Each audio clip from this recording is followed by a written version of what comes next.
As a creative writer, something that I find immensely satisfying is figuring out the minute details of a fantastical world. What does daily life look like? How does one grow up in this community? How do fantastical elements of the world affect some of the most mundane parts of their lives and make it look interesting? What would happen if I lived in such a fantastical world? I'm Eon Forrest, and today I'm going to explore some of those ideas in the fantastical world of Pokemon.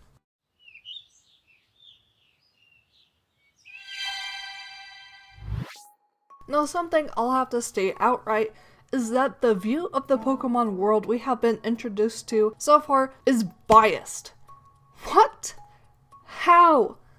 Let's take a look at the games. Yep. Basic same story. The anime? Huh. Would you look at that the same pattern? Let me lay it out for you.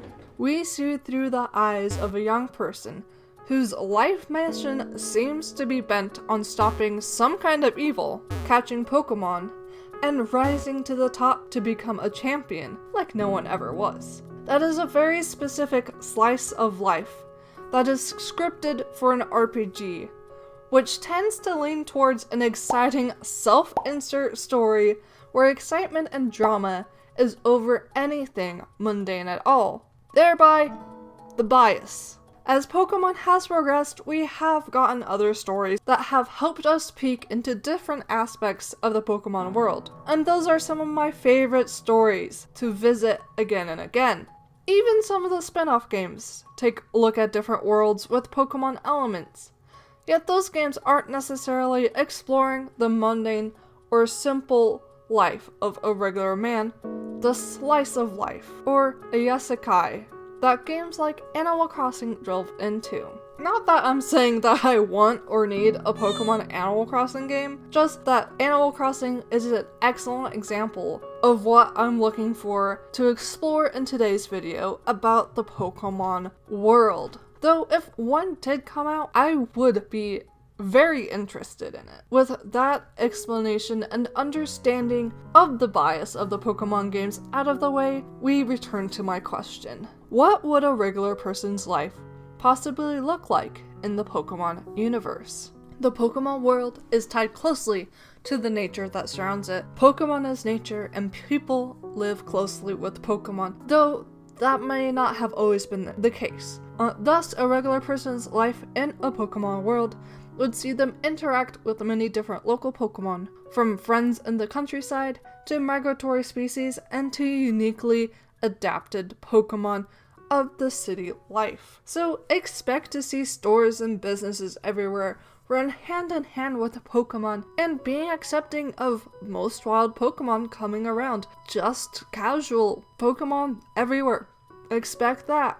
Your local schools and parks may have areas dedicated for certain Pokemon types, or just have a section for Pokemon to play in, kind of like a dog park. Your family may even have a Pokemon or two as family pets, though they're probably not evolved. A Larvitar is easier to care for compared to a Tyranitar. And visitors frequent your local Pokecenter with stories of their journeys and travels.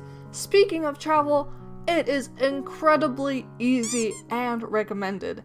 This world is one of connectivity and friendship between humans and Pokemon.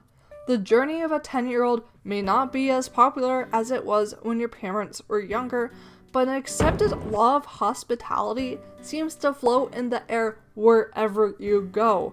People welcome you in, and even if there is no Pokemon Center with a guest bedroom ready to go, those you visit seem to have a spare bed ready for you, and they are willing to let you stay the night. All you have to do is tell them a story, maybe have a Pokemon battle or two, maybe even share a family recipe. Just sharing the stories of your travel seems to satisfy most people, just like the ancient travelers of Greece.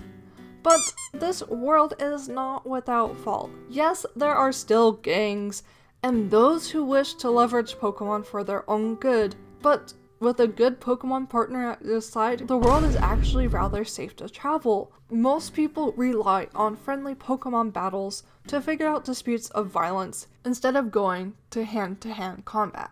Being a Pokemon trainer is a hard job, like that of a professional athlete.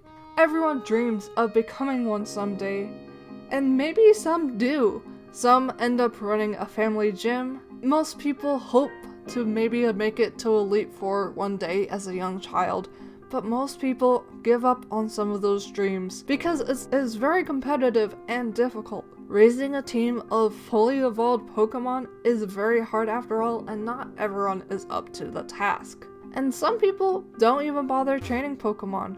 They don't see it as a necessary thing, and maybe they don't like having to be around Pokemon all the time. Except, despite that, most people have a strong appreciation for the world around them, and for Pokemon, since that is fostered from a very early age, through free education and a life deeply connected with nature. As for you and your partner Pokemon, you may end up only having one, and they might not even evolve, but they essentially are your best friend, a very capable companion who's like a guide dog and an emotional support animal rolled into one, able to help you and be with you throughout various tasks you may complete throughout the day, using their special abilities to help you. Doesn't that just sound wonderful? And that's it for this video. Thank you for going down this wonderful thought experiment about a Pokemon slice of life.